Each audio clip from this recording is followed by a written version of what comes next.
Ladies and gentlemen, you're listening to the Mackay T Podcast. Here are your hosts, Ryan Mackay and T Davis.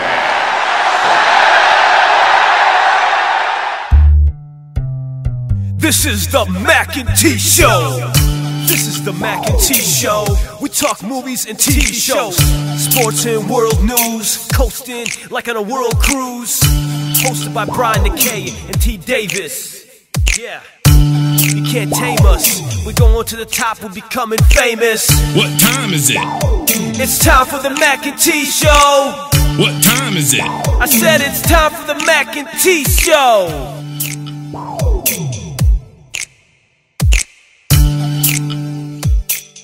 Welcome back to the Mackay T Show podcast. It's our first rendition of Mackay T stories. Gotta love it.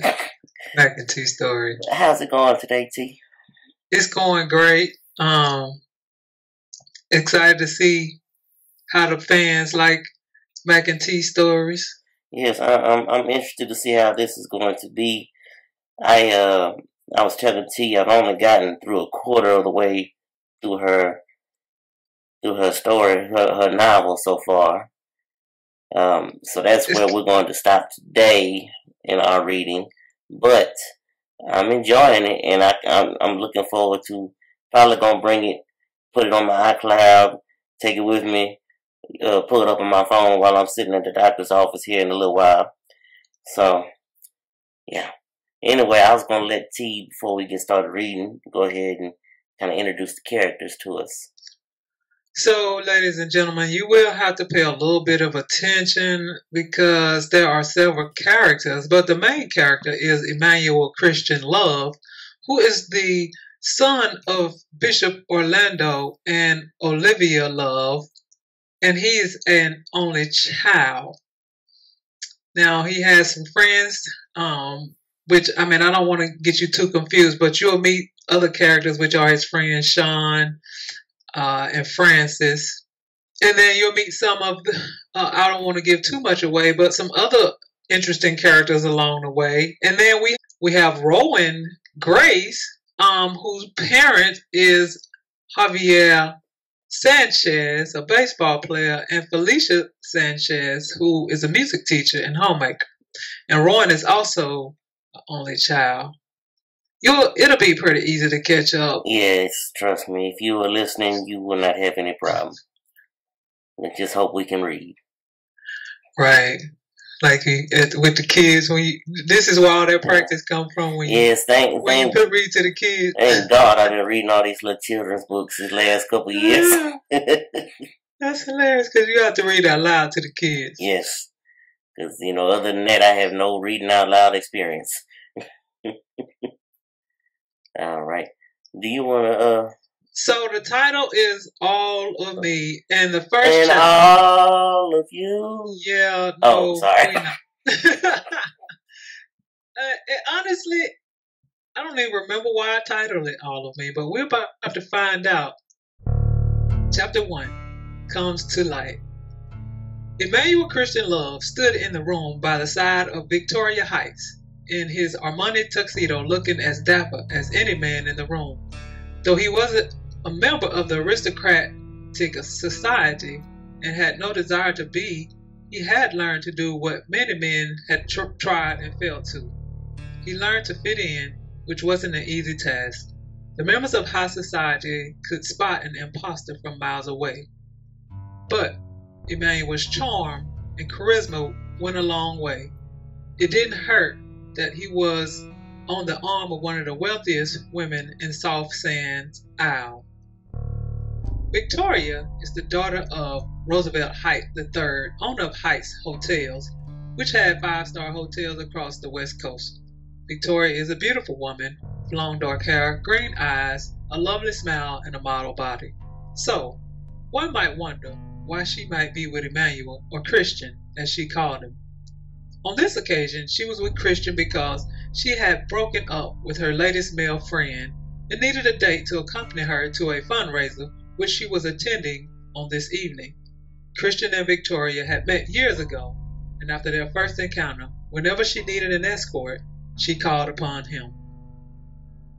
Even though he was a black man and not the soup of the day in her circles, he was fair-skinned and undoubtedly the best-looking man in the room wherever he went.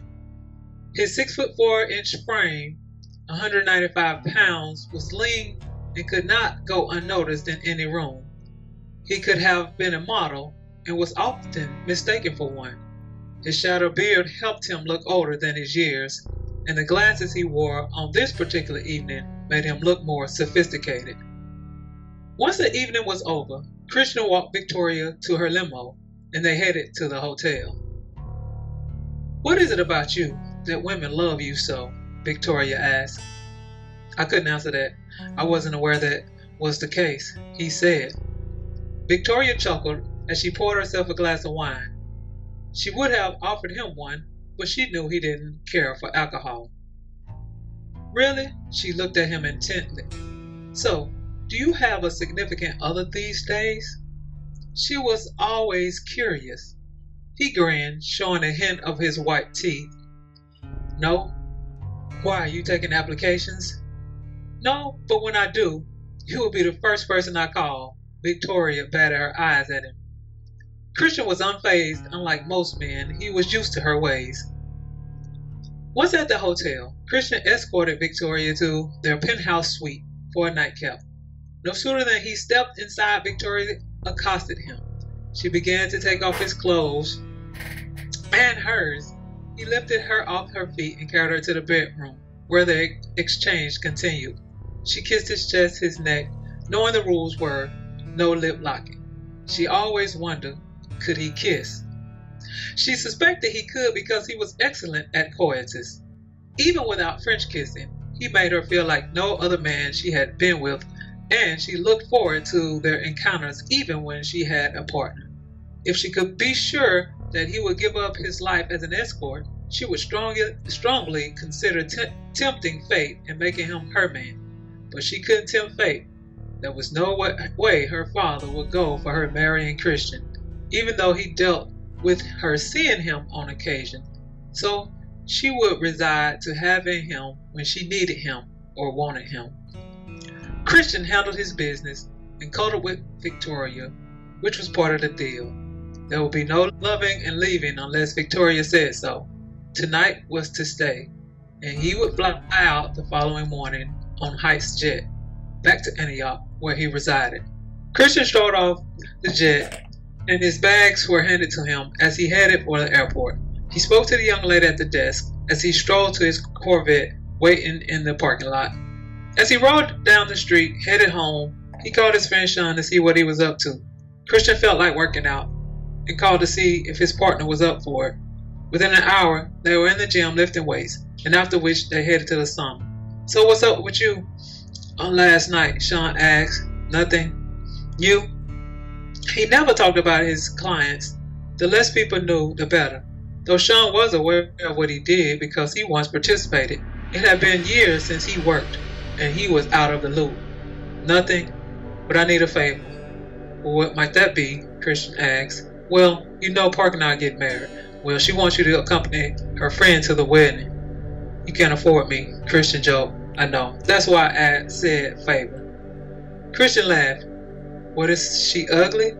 "No, Rowan is not ugly." "Rowan?" Christian said. "Yes, Rowan." "Have you seen this Rowan?" Christian wanted to know. "Yes.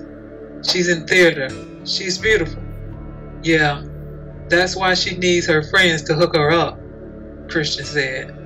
"Whatever, man, I'm not asking you to marry her. I just want you to bring her to the wedding. Please, I will owe you big time." Christian and Sean went way back, so he would do almost anything to help his friend out. And Sean is an attorney, and whenever Christian needs assistance, he was there. So he said yes.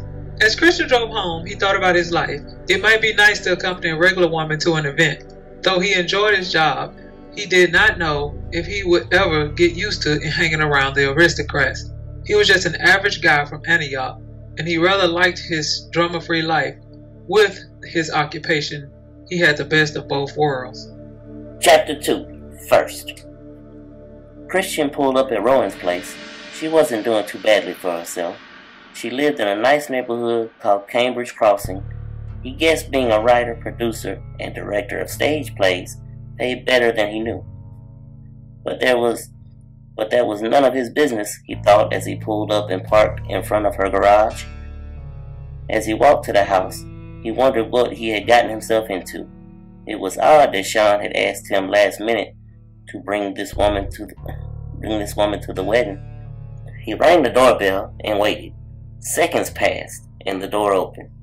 Christian was pleasantly surprised. Rowan was very attractive, awe-inspiring even. He had to gather himself when he saw her. He didn't know what she would look like, but he didn't think she would be so breathtaking. "Christian," she said. "Rowan?" Christian smiled. Come in. Rowan felt uncomfortable with the whole thing, but she was doing Parker a favor, so she went with it. Rowan wondered why a handsome man like Christian could not get a date. Christian was very attractive and dapper man. He looked marvelous in the black two-piece suit he wore, and she loved the beard he sported. The glasses made him look intelligent. It wasn't long before Christian and Rowan arrived at the church. It was a lovely day, and not as hot as many June days in Antioch, but hot. Rowan and Christian were seated on the bride's side. Christian would have rather sat on the groom's side, but he knew Parker, and she was a nice lady in his assessment, though she could be controlling according to Sean, which is the reason Christian was not in the wedding party. Parker had 3 brothers who were to be in the party, so Sean got to pick one groomsman. His sister was in the bride's party, and he got to pick his best man. Christian was unfazed when Sean came to him apologizing about the situation. It was no big deal to Christian. He would support his friend in whatever manner he needed, and that was taking Parker's friend to the wedding. The wedding was over, and it wasn't long before Christian and Rowan were at the reception. Christian pulled out Rowan's chair as they sat for the meal. These 2 strangers talked about how beautiful the decorations were and how nice the wedding had been. "So Christian, what do you do for a living?" Rowan asked. "I'm an independent contractor," Christian said. "What do you contract?" Rowan wanted to know.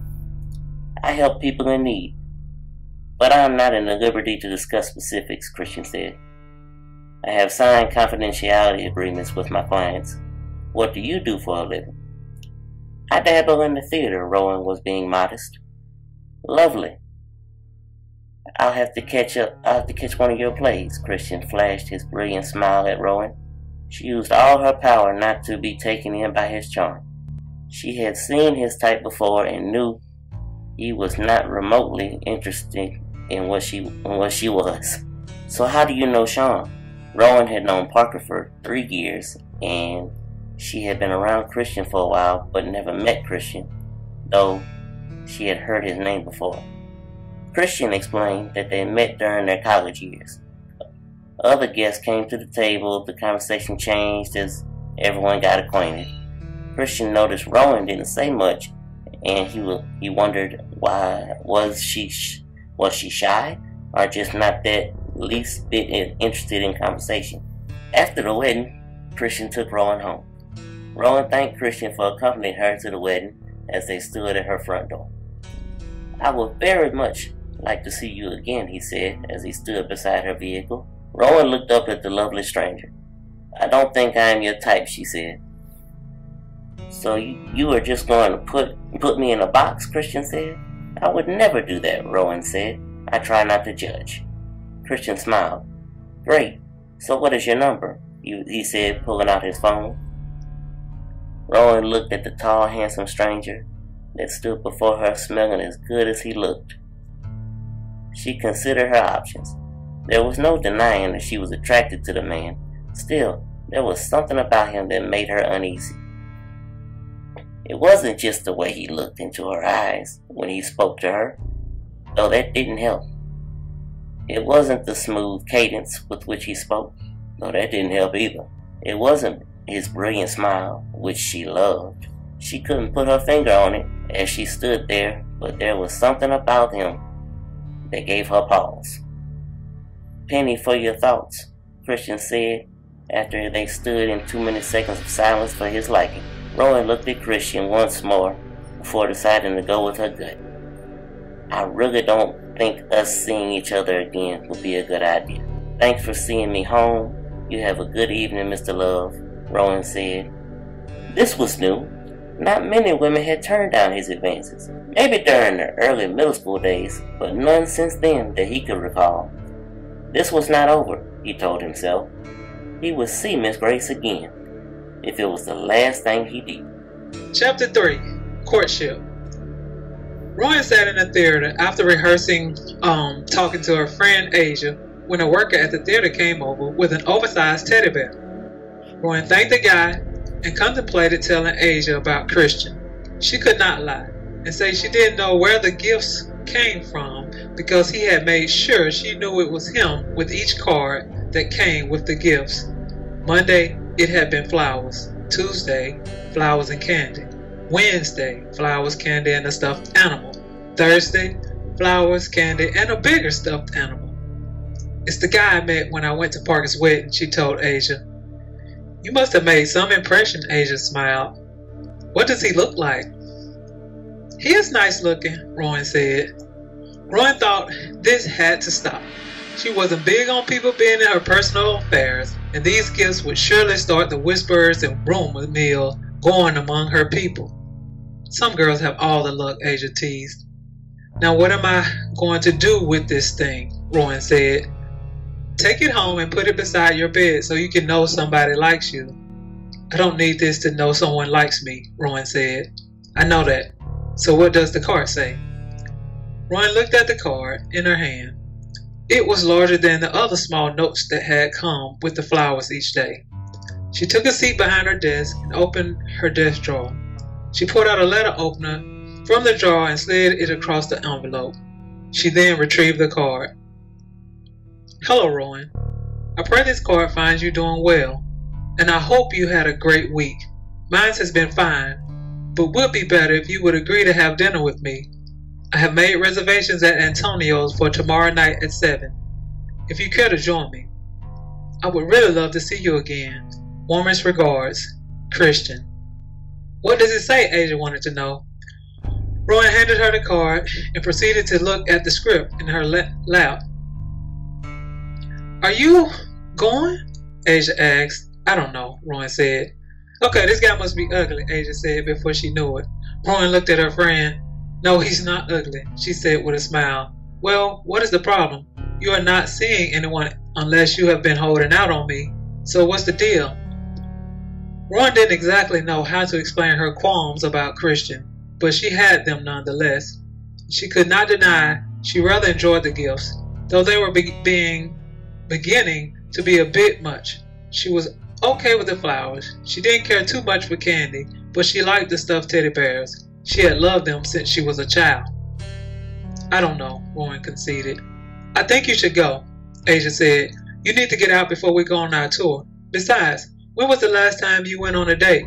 Oh, yes, when you went with him to the wedding. Whatever, Rowan said. Yes, I have always wanted to go to Antonio's, but it is out of my pay grade, Asia joked. Antonio's is a 5-star restaurant. It's the type of establishment where they didn't put the price on the menu. Only the high rollers ate there, the athletes, politicians, entertainers, and the wealthy. Asia was curious as to how the man even got reservations to the place. It was said to be booked for months on end. You can afford to go. You just don't want to, Rowan said. So, are you going? Asia ignored her friend. I'll think about it. Rowan said, let's finish this up. Rowan headed to her car and finished off the bottle of water she had started, all the while thinking about Mr. Christian Love. He had intrigued her like no guy she had met since being in Antioch, but there was that one thing in her gut that continually concerned her about him. Something about him didn't sit right. All I can say, dear listeners, is much like this story, our reading is bound to It's choppy. It's going to improve. Ooh, wee child, things are going to get easy. Right. Okay. Things will get brighter. Oh, I ain't read this, Brian, since that's all probably right. I wrote it. That's all right. That's all right. Well, we on chapter 4. Because I was like, what happened? In my mind, I was like, what happened? Well, I think I remember. Go ahead. Chapter 4, Nerds. Christian was sitting on the front row of one of the up-and-coming designers in the country alongside Lynn Wise, his client for the evening. Lynn was very much into design and had coached Christian on the art of style. Being a coordinator of fashion shows, Lynn knew several designers, new and old. She was well known in her circle for coordinating some of the most fabulous shows all over the globe. On this particular evening, she and Christian were in France. Like most of Christian's clients, no one would ever figure this woman would pay for the services of a man. She is beautiful. Like the majority of his clients, she was at the top of her field, and it would seem easy to find a man. But that was not the case. Many men were afraid of women who could take care of themselves, didn't need someone to buy them anything, and could command a room. The men that could potentially stand beside a woman like Lynn or Victoria were often too busy working their way up the corporate ladder for themselves. Men of power didn't have time to follow their women around to events. They had events of their own. Thus the issue. It was easier to get a woman who was pretty and didn't mind sitting on the sidelines. Now this wasn't always the case, but this is the case often, which worked out in men like Christian's favor. There was a need to be fulfilled and someone had to do it. After the show, Lynn and Christian went to the after party, looking like the perfect couple. His frame was not dwarfed by her 6'+ in heels, just the way she liked it. The two went and mingled for hours before heading to the hotel. During pillow talk, Lynn asked, "So I wish you would reconsider my offer. One day I might take you up on it," Christian said. "You keep saying that, but the longer you wait, the older you get. And the game is not for old men," Lynn said. "Good thing I'm not an old man," Christian said. "I am serious, Christian. You know how many people ask me about you every time we are at an event?" Lynn said. "No, but I'm sure you will tell me," Christian said. Lynn playfully hit Christian. "I'm serious, Christian." "I'll think about it," Christian said, what he had said several times. "But are you sure you want to give all this up?" Lynn looked at him and smiled. "You are something else. That's why you love me," Christian said. Lynn just shook her head and rolled over. "Good night. Good night." A couple of days later, Christian sat at Antonio's in his Armani black pinstripe suit with a pink shirt and tie. He was nervous as he sat wondering if Rowan would show. He told himself he was tripping over and over again. She was just another woman, and he went on dates with women all the time. It was not a big deal at all, he told himself. She was just another woman, it was just another date. All of that went out the window when Rowan walked in wearing a black dress that hugged her in all the right places. Yes, indeed. Christian felt his heartbeat clicking as he stood to his feet. "Hello, I am happy you came," he said. Rowan smiled. Christian walked over to her, put his hand in the small of her back, and escorted her to the table in the private room they now shared. He pulled out her chair. "Thank you," Rowan said, as she dusted her dress under and took a seat. Christian walked back to the seat and sat across from Rowan. "You look beautiful this evening," Christian said. "Thank you," Rowan said. "I like the pink." Christian looked down as he forgot what he was wearing. "Thanks," Christian smiled. "A drink, madame?" the waiter said, holding a bottle of wine with a white towel over his arm. "Water, please," Rowan said. "You don't drink?" Christian asked. "No," Rowan said. Christian smiled. "What?" Rowan asked. "I don't drink either," Christian said. "So we already have so much in common."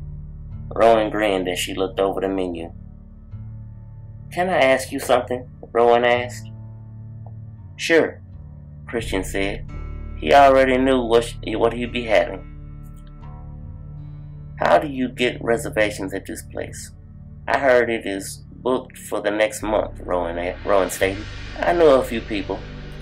Did I tell you how beautiful you look this evening? Christian said. Rowan grinned. Yes, you did. Oh, look, I'm going to be totally honest with you. I'm attracted to you, and I want to get to know you better, and I don't like being rejected. So if you're not feeling me, I really need you to let me down easy. Rowan laughed. Christian smiled. What? He said. Nothing, Rowan said. You didn't laugh because of nothing, Christian said. Rowan thought he was cute, and at that moment, he didn't seem to the suave womanizer she pegged him to be. What do you suggest? Rowan asked. Everything I have ever eaten here is fabulous. What are you eating? I'm having a salmon on a bed of spinach with scalloped potatoes, he said. I think I will try that, Rowan said. Christian slightly raised his hand, getting the waiter's attention. The man came over and took their orders. Christian whispered at the waiter's ear. The man nodded and walked away. Minutes later, the soft sound of jazz filled the room.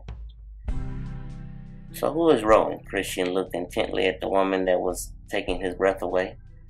Rowan smiled slightly. Who is Rowan? Rowan is a simple woman with a simple life. Wow, you just said a lot of nothing, Christian said. Really? Well, can you do better? Who is Christian? Rowan put the ball in his court. Christian Love is the only son of Bishop Orlando and Olivia Love. He graduated at the top of his class with an MBA from Shiloh University. He loves music and is currently sitting with the most beautiful woman on this side of the Atlantic Ocean. He really knew how to play it on, Rowan thought. Still, his words made her feel warm inside. So you are a PK? Rowan asked. Yes, and before you put me in another box, I want you to know that I am not your prototypical pastor's child, Christian said. How so? Rowan asked. I have a great relationship with my parents. My father did an excellent job balancing his job and his family life, Christian said. I have been blessed in that aspect. He felt comfortable talking to her about his life, and he didn't know why. Well, that is comforting to know. Wait a minute. Bishop Love of New Life Church is your father? Rowan just put the name together. One and the same. You know him? Christian beamed. My mother joined New Life about 4, maybe 5 years ago. I've been there several times. He's a powerful preacher. I actually enjoy his teachings, Rowan said. Christian just grinned. So where are you from? Corinthian. Born and raised, Rowan said. See, we were made for each other. I'm a Corinthian too. Christian smiled. How did you end up in Antioch?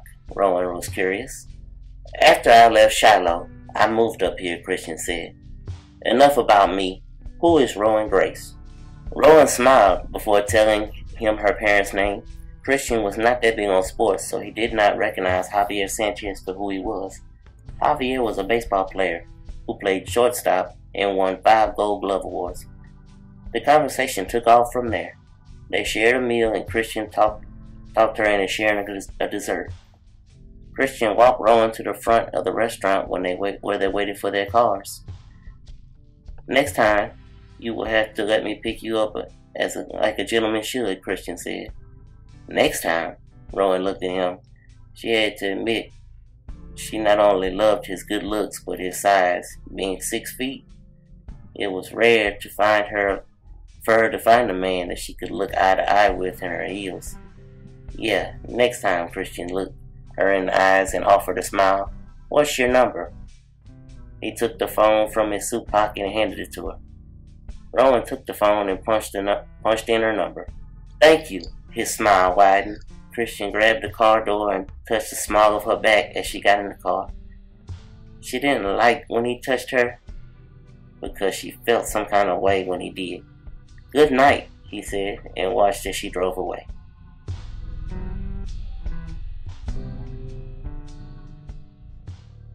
Chapter 5. Olivia walked into the house with her sister-in-law, Anne, behind her. That dress is going to go perfect with Bishop's suit, Anne said. I know. I just hope the shoes I had in mind match, Olivia said. Don't worry. If they don't, I will be happy to go shopping with you again, Anne said. Olivia laughed. Anne loved to shop. She shopped when she was happy. She shopped when she was sad. She shopped when she was stressed. According to her, shopping was therapy. I could have a worse vice, Anne always said. Is Christian coming home for the anniversary? Anne asked as she took a seat on the couch. I don't know. I pray he is. I have not seen him in months, Olivia said. When was the last time you saw him? He came home for my birthday in April, Olivia said. You know he is busy with his contracting work. I am so proud of him. He is doing so well for himself, Anne said. Thank God, Olivia said. She prayed for her son continually.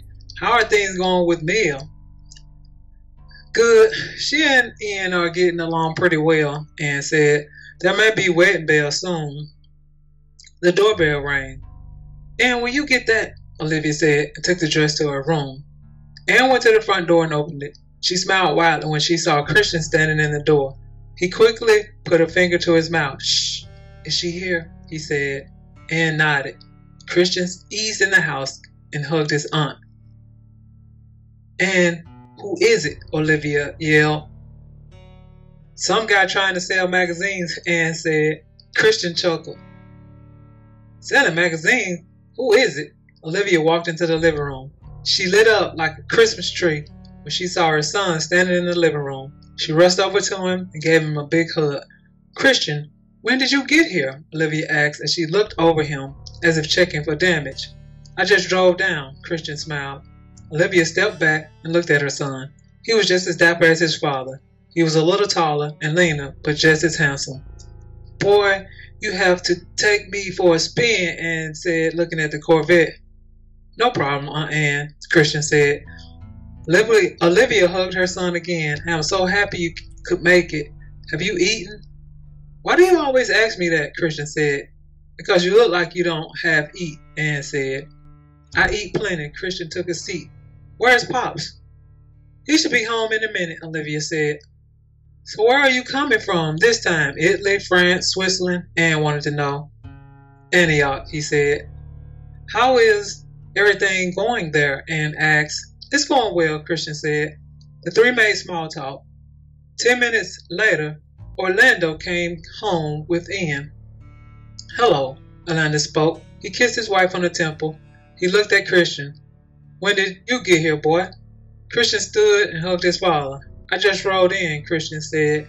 He shot a look at Ian. He, like Anne, had heard the rumors. What's up, Ian? Christian spoke. Well, I'm going to get out of here. Ian, can you move my car? Anne said. Sure. I will give you a call later, Bishop, so we can discuss next week's itinerary. First Lady.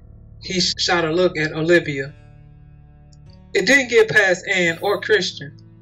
Thanks, son. Talk to you later, Orlando said. We are happy you could make it. You know I wouldn't miss your anniversary, Christian said.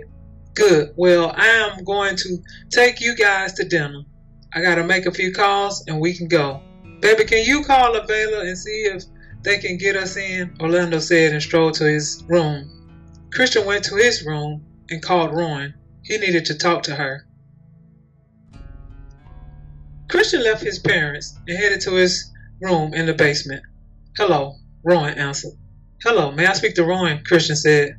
This is Rowan, she said. Hello, how are you? Christian said.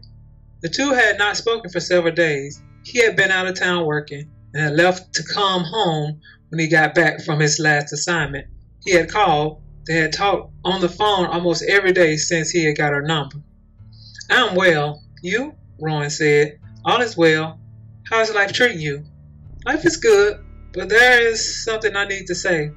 And that is, thanks for the gift, and I don't want you to think I don't appreciate them, because I do. But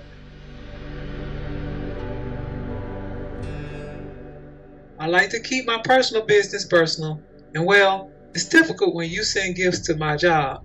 Rowan paused. What's there to keep personal? What's wrong with people knowing you have a man? Christian said.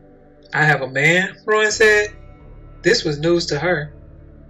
Yes, you just don't know it yet, Christian replied. Oh, okay. Either way, I like to keep my personal life personal. I apologize. I just wanted to make sure you knew I was thinking about you. Rowan liked his response. What are you up to? At home for my father's anniversary. What are you doing? Packing, getting ready to go on the road, she said. So, what are you doing tonight? Christian asked. I'm going to the half note with my friend. Your friend? Christian took note. She did not say the person's name. Yes, my friend. Cool, Christian said. What do you have planned for Sunday? Rowan told him her plans, which consisted of her going to church and resting. Christian teased her for being like his mother, which, if she knew, wasn't a bad thing. He loved his mother. The conversation continued until it came to time for Christian and his parents to go to dinner. All right, beautiful. I will call you later, Christian said. Okay, Rowan said and laid her phone down. She smiled to herself. She could not deny she liked Christian, and the more they talked, the more she liked him. After talking to Rowan, Christian got a call from Sean. They had not spoken since he had come back from the honeymoon. Sean asked about Rowan. Yes, she was nice looking, Christian played it down. I know you wear glasses, but she was better than nice looking, Sean said. Though he was interested in Parker, and Parker alone, he was a man and could see. Okay, she was rather attractive, Christian said. So are you going to see her again? Sean asked. Why? Christian asked. Just curious. It seems like you two hit it off. I know you are busy and not your type, but Sean had caught several glances of them dancing together during the wedding. Hold up. What is my type? Christian wanted to know. Rowan had made the same assessment. Come on, you and I both know you only date millionaires, beautiful ones at that, Sean said. So, what are you saying? I'm shallow? No, I'm saying you have high standards. As a matter of fact, when was the last time you dated? I don't know why. Because I don't remember the last time you were in a serious committed relationship. Oh, wait a minute. Never. Christian didn't care for how Sean was making fun of his situation. It was interesting that Sean had this opinion of him, considering as if he didn't once walk in Christian's shoes. I'm happy my love life amuses you, Christian decided against telling him about Rowan. Do you ever plan on settling down? Really? You have been married all of a week and you are asking me that? Whatever, I'm settled down. Yes, well, when it's time, I will settle down, Christian said. Look, man, I'm just saying. I have women asking about you all the time. They will be perfect for you, Sean said. Matter of fact, several of Parker's co-workers wanted to know your status. Whatever, I can find my own woman, thank you, Christian said. Well, I just want what's best for you, Christian. And I know from experience you won't find the woman of your dreams every day. So don't waste your youth fooling around thinking you will just find that special someone when you are ready to settle down. That's all I'm saying. The two men chatted for a while longer before Sean ended the call. After talking to his friend, Christian went upstairs to see what his mother was doing. He knew his father was in his office working. She was watching a movie. Like when he was a little boy, he took off his shoes, lay his head in her lap, spread out on the couch, and watched with her. Olivia loved having her son home. Her only wish was he would visit more often. Ooh, that seemed like a perfect place to stop it. Mm-hmm. For today. We done met the parents. Yes, and they seem like there's some skeletons. Well, yeah. And Rowan concerned, and she rightfully so. And you heard the aunt talking about, so what, you contracted her. I had to keep him laughing because I was like, Lord, if y'all knew what he was contracting now. I mean, oh, if y'all knew what he was contracting. Because see, the reader already know it. Right. You know, if y'all knew. Yeah, I'm glad that you had to read that part because I would have been, you know, me. I was laughing on the part I was reading. Some of the stuff that was funny to me. Yeah. So this was an interesting little thing. I say I enjoy it. I'm not fixing to enjoy the editing that I'm fixing to have to do, but that's okay.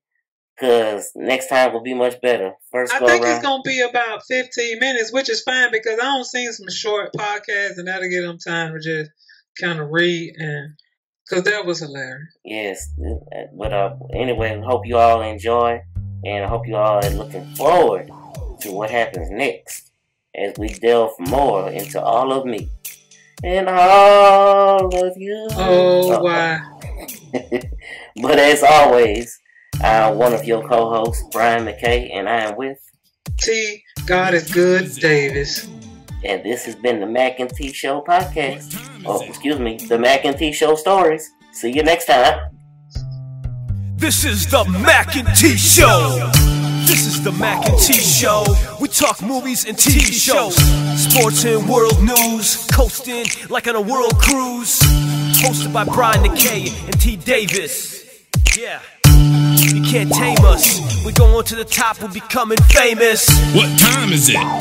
It's time for the Mac and T Show. What time is it? I said it's time for the Mac and T Show.